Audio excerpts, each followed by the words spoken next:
Yeah. So what brings you here today? I mean, I know when I saw your video, you came down the first day, you flew your drone over Sednaya, and you showed everything, and then you went back. Yeah. And now, 3 weeks later, you're here again. This is like the maybe fifth or sixth time I've been here. So because we got lots of different people coming, so we got One Path Network, the brothers from Australia. Right. We've got Sister Lauren Booth here with us as well. Right. So we're just taking them around so that they can do their media. Oh, right. as Okay. well. So you're the guide, kind of, Yeah. who knows the place, and you're taking them around. Okay, that's good. And so you're probably dealing with like a lot of foreign media and everything, Yeah, right? a lot Like of- anyone Loads of from people, the whole world like is the here. BBC. Myself personally, not with the BBC. I met BBC and stuff, but we're not taking them around. Jazeera and that. Al Jazeera done a documentary with me previously, but now in this time there's so much media here. We had like a award-winning journalist, Canon ambassador. He was with us, Fabio. Lots of different people. Cool. And I was in Aleppo 2 days ago, and there was a loud explosion at night. I was interviewing somebody, and straight after the interview, there was a massive explosion. And I'm guessing that would have probably been Israel, right? Taking out arms dumps and facilities. Potentially. Most of the bombing of Israel has been on this side, but potentially. Are there any more rebel strongholds where the new regime, Jawlan, well, Shara'a and Hayat Tahrir al-Sham, are still fighting like pockets of resistance, or even other freedom fighters that are not aligned with the new coalition? So in Aleppo itself, where you were, if you were in the city, there's two neighborhoods called Ashrafiyya and Sheikh Maqsood. They're still controlled by PKK Kurdish militias. So there's certain areas, I hope you went with the guide, because there's certain areas if you take a wrong turning, you get shot by a sniper. Right, I wasn't with the guide. It's good to have people that know. The rest of the country is okay. The Sahel region, the coastal regions, there's a lot of, you could say, militias and people that are, you could say, linked to the Alawite kind of background that are rising up and doing ambushes and stuff like that. So the coastal regions are a bit dangerous. I was actually there for 2 days as well. Yeah. They're basically protecting themselves because they know they're going to get caught. So it's not so much of resistance and, it's basically just protecting their own lives now. So if anybody comes for them to arrest them, then they're obviously militias with weapons. So the government, they've given amnesty to anyone that was a fighter, anyone that was in police, that was just doing their job. They don't have, even if they fought the resistance, then they have amnesty. But if they have the blood of innocent civilians on their hands, like places like Sednaya where they were torturing people, then those people are going to be held to account. So it's those people are the ones that know that Bashar and the generals and these people have left them. So now they're hiding. Yeah. And when they're getting found, then they're fighting back, and they're trying to. Daily they're getting caught, because I've got friends in Idlib, and I see on their statuses people getting caught. Alhamdulillah. And obviously then they're going to expose other people. They're getting dealt with. So with the Kurdish situation, a question: the oil fields are in the Kurdish areas, the east, right? Does like main Syria, the old government or the new government, does it benefit from revenue from the oil fields? It did. There was trade with the Kurds, but now they've got one of the oil fields in Deir ez-Zor. So right. But what about the ones in the Kurdish areas? So this one was with the Kurds in Deir ez-Zor. This one has now come into their power, 5,000 barrels a day. But what's going to happen with the rest? There is current fighting there. Minbij was just taken. Raqqa now on the outskirts of Raqqa where there's oil fields. There's currently like a standoff. What's going to happen? No one knows. So when we're hearing that everybody's going to unite, everybody's uniting, there's a coalition now. I mean, that can't be true, because if the Kurds are not willing to give up their territory or oil fields, which are state property, then that means that there's always going to be separatism, and they're going to be holding on to what they can. Kurdish factions like the PKK, obviously they don't represent all Kurds. Obviously they are backed by Americans. They call the SDF, Syrian Democratic Forces. Right now they hold a lot of territory in the east of Syria. So Hasaka, these areas. Obviously Turkey's not happy with that. Obviously the new Syrian government's not happy with that. So there's been fighting over the last few days. The Shireen Dam, I know some people, some brothers that are there right now. And whether they're going to push forward or not, I'm not sure. So you've been here for 13 years, so you know the ebb and flow of emotions and people here. From what I see coming here now, and knowing Lebanon and knowing Jordan very well, is I could see poverty here. I could see people tired, haggard, the country's dirty, people are suffering, they're not smiling like they do in Lebanon or in Jordan, even though they're similar people. There is still some resistance. Obviously there's the Kurdish question, and the last thing we want is for this country to pan out like Afghanistan. Do you think there's a possibility for that happening? Well, I don't know if Afghanistan is a negative model. What I see, and because we've established some projects there, what we see from Afghanistan is quite positive now in terms of safety for the people. Obviously there's economic sanctions on them, but they have the right to self-determination. So I see Afghanistan as a potentially good model, even though maybe the West will say that, look, that's not what we adhere to, etc. But those people are not conforming to the normal status quo the world powers want, and they're doing their thing. So I say good luck to them. They're Muslims, we should support them in that. I think what people are worried about is more like a Sudan-like, Somalia-like, a Libya-like situation where there's different parties, etc. I think that's more worrying for people. Allahu Alam. When I said Afghanistan, what I really meant is what happened like 30 years ago when the Mujahideens came to Kabul. There was fighting between the Tajiks, the Uzbeks, the Hazara, the Pashtun, and then after 4 years, eventually the Taliban took over. I mean that kind of sectarianism. I don't mean understand. Like with the Taliban now. I mean what initially happened and what's happening in Libya and Sudan. There's a potential for that, and there's obviously people that are trying to fan the flames of that. So some of the stuff we've done is we've gone filmed with Christians, we've gone filmed with different minorities, sat with the Druze, to try and let them know that the government's policy is something, and then obviously you're going to have people that are trying to cause discord between the people, and those people who are criminals and have committed crimes, if they're being accounted, it doesn't mean just because you're from the same sector as them that you should face that punishment. I think the government's been quite clear about that, but of course there's going to be fear on all sides. And the feeling I get is because for 13 years they've seen suffering and hardship, the last thing that they would want now is for a continuation of the same thing, right? So it's a case of like resignation. Okay, so we have some new people here now, and they've made promises, and hopefully they're going to deliver. And collectively, all the ethnic minorities and religious groups, we're all going to get together and support them. Is that the mindset on the street? I think generally, so obviously the majority is Sunnah. This was a popular revolution. You can see by the hundreds of thousands of people coming out wearing the green, supporting this, right? There's no denying that. There's no way, if this was forced and this was some external kind of pressure or manufactured, you wouldn't see millions of people on the streets now celebrating, right? So for the Sunnah, that's one dynamic. The other side is you've got some of the minorities who were initially apprehensive because some of them stayed in the middle, some of them stayed on the side of the regime. But I think day by day, they're starting to realize that, you know what, actually, these people so far, they haven't come in, with some bloody kind of revolution. Blood is not being spilt on the streets of Damascus that you can see. Things are very calm, orders being restored. Of course, there's bits of sporadic lawlessness, but generally, the takeover has been quite smooth. So alhamdulillah, that's positive. And I think day by day, their confidence is growing. And just for the record, the Christmas tree that was burnt down was done by individuals, and it wasn't sanctioned by the new group or anybody. Like what really happened with that Christmas tree being burnt down? So again, like I said to you, there's people that want to fan the flames of sectarian violence here. So they burnt the Christmas tree down. The government, some of the brothers, they went straight away. They repaired it at their expense as well. They went and spoke. One of those sheikhs controversially even held up a cross, which some people thought was too far.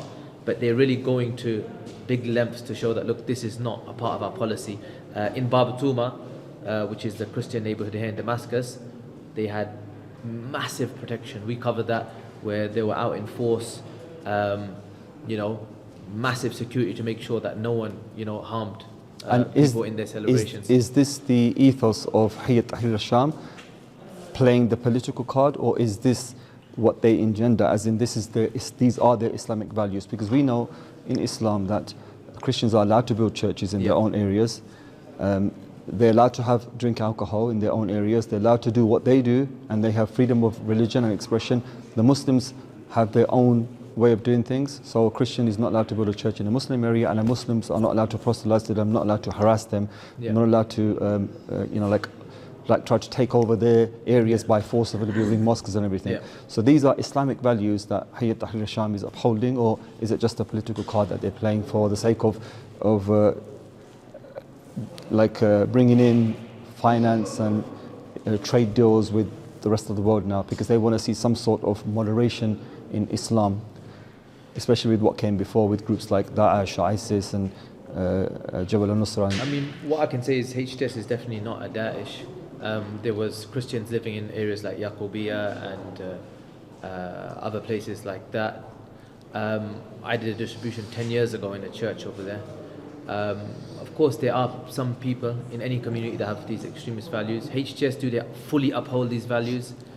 I couldn't say 100%, but what they're doing now is great. I could personally say that in 2015, they had taken a Christian village just outside Damascus called Ma'lula, and we were going in. That's where I want to visit after this. Yeah, we were going in as journalists, and we coordinated with them to say that, look, we want to go in and cover you guys as the Mujahideen, being good to the people, and they were happy to allow us to do that, facilitate. And they weren't HTS at that time; they were the more extreme branch of Jabhat al-Nusra at that time, and they were happy for us to come in and do that. Obviously, that didn't end up happening because they lost those territories. The group in front of us was all ambushed and killed, so that story never ended up happening. But like I said, they had that inside them. And one thing I want people to understand is many militia groups are not homogenous in the beginning. As they grow and develop, their ideas become more firm and clear. And I think where they are now, they're at a different stage. I mean, my criticisms of them have been public and apparent, but I've seen many good things from them in this stage, and I think that while they're doing those good things, we should highlight those good things and hope that, inshallah, they continue on that path. Inshallah. So there's a lot of confusion regarding Hayya. They say Sharia was first Al-Qaeda, but then you're also hearing he wasn't really Al-Qaeda, he only kind of took the name for a while just to distance himself from Daesh because he didn't want to be a part of them, and then eventually he fought various factions to consolidate his position and power, and one of them was Al-Qaeda also. Yeah. Right? Is that true? That's true, yeah, that's true. Right. So he was never a part of Al-Qaeda? No, I wouldn't say he's never a part of Al-Qaeda. He himself, he did say he was a part of it. Like, why would people say that he wasn't when he did? Right, because There's there's no discussion. The other journalist guy with you, the black guy from America? Bilal, yeah, he said that. He said he never really was. He said, I can challenge people that he never was. It was just a political move, and that was all it was. I mean, what someone holds in their heart, no one would really know, right? But as for what they said and the banner that they carried, they were the official AQ branch in Syria. So whether that was a political move or not, that's what they were. A question close to home now. Tell me about your arrest and why you were arrested and why you were tortured. Yeah, I spoke about justice and some of the justice system in the freed territories. I was quite critical of that, and yeah, that's one of the reasons that I was arrested. I was arrested twice actually. Just for speaking your mind? Yeah, for speaking about these issues. These groups are groups of war. They've grown up surrounded by war. Their version of Islam becomes strict and mutashaddidun because of war. They become extremists because of war, which is understandable. They may not have started off like that, but they do become. So we know that the regime used torture for 54 years and extreme forms of torture. And we also know that every other rebel or freedom fighter group, you want to call them, they also use torture. Hayat also used torture. And is this something that they're going to carry on using? And to what level was that? First of all, I think we need to clarify. I don't think they are anywhere near of course. as bad as what you're seeing in Sednaya and the regime. That, like, we have to make that clear. That the problem is that what we need to understand, we come from a place where we in the West feel that it's either no justice or absolute justice, and it doesn't work like that. Even in the West, many people in the West, they have this false narrative Britain and America are involved in rendition and torture. Of course, yes. There's evidence that they sent people to be tortured here. So the Brits and Americans do torture as well. They just don't do it on their soil, right? They have Guantanamo. So that doesn't mean I'm justifying torture. I'm someone that has stood for human rights for many, many years. But what I'm saying is that our role as Muslims here is to help people to see that the criterion is Islam and push them towards that direction. I feel that HTS is making steps and they're learning, and we hope that in this new stage that inshallah ta'ala they're going to be much better. Like I said, the amnesties and things that they're doing, they have released certain prisoners who are political prisoners. These are all good steps and we encourage that. Is it also true that I think the deal that was struck by the government and HTS, that was in 2020, right? HTS and? Yeah, like the ceasefire between Yeah. HTS and the government, the old government. I think it was maybe Around about that slightly time. before that, around that It's when they took Aleppo and then Yeah. obviously. And how long was that deal for? How long was it supposed to stand for? I don't think it was necessarily a deal like that there was a specific term. Turkey came in with its drones and basically protected and supported the rebels. Otherwise, most of Syria would have been lost. That's the reality. And was it true that the reason Turkey supported the rebels was because they didn't want a new wave of refugees entering their country? I could imagine that's a reason, but the exact reasons I don't know. But many people, the rebels, they felt that the revolution at that time was over. That was one of the reasons why those front lines became solidified, because of Turkish intervention. They came in with their UAVs and hit Syrian army positions and tanks, and that stopped their Advance further. advance. Mine's gone blank now.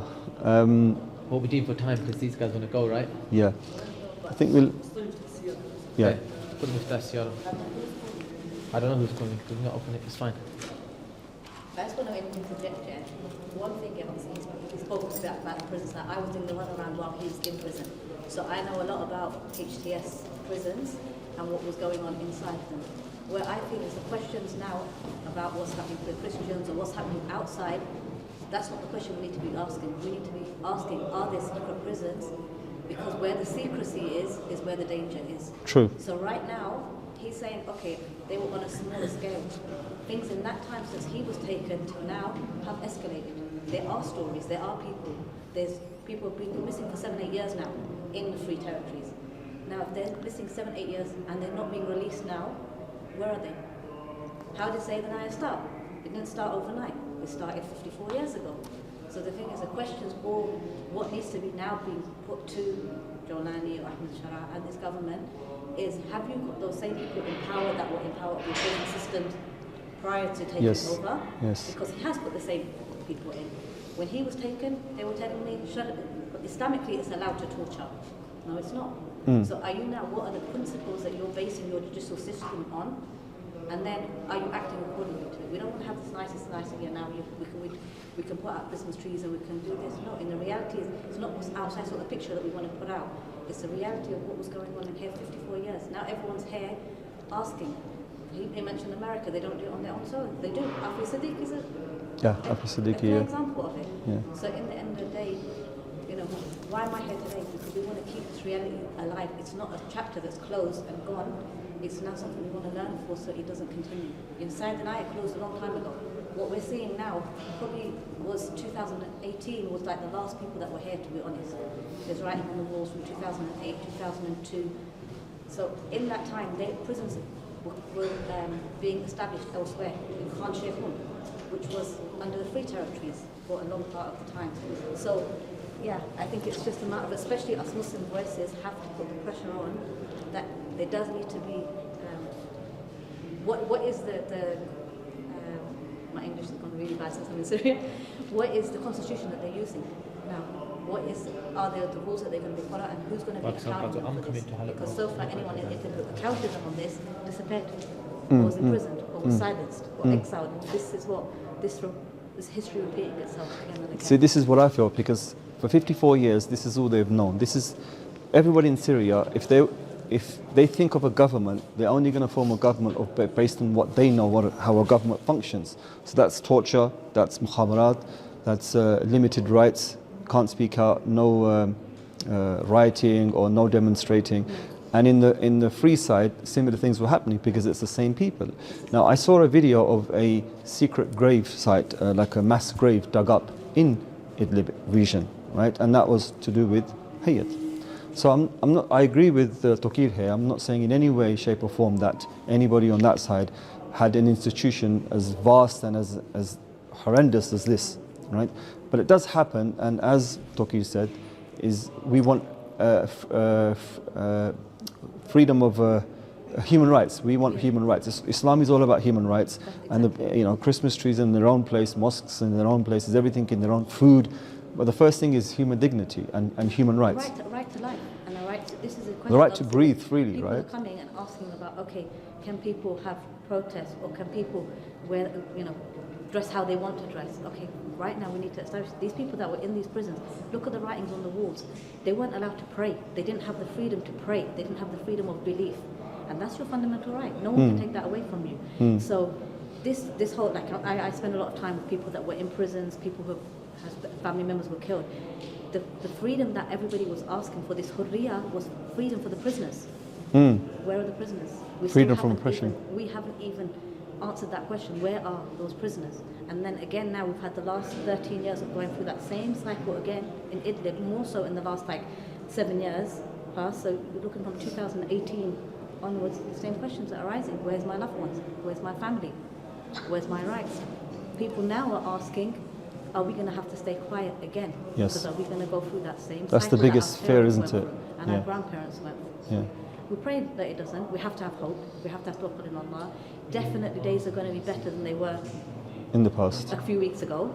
Yeah. But how long will it take us to get to that same stage? Are we going to get to that same stage? Or is there going to be change? And change happens when the people ask for it. Yeah.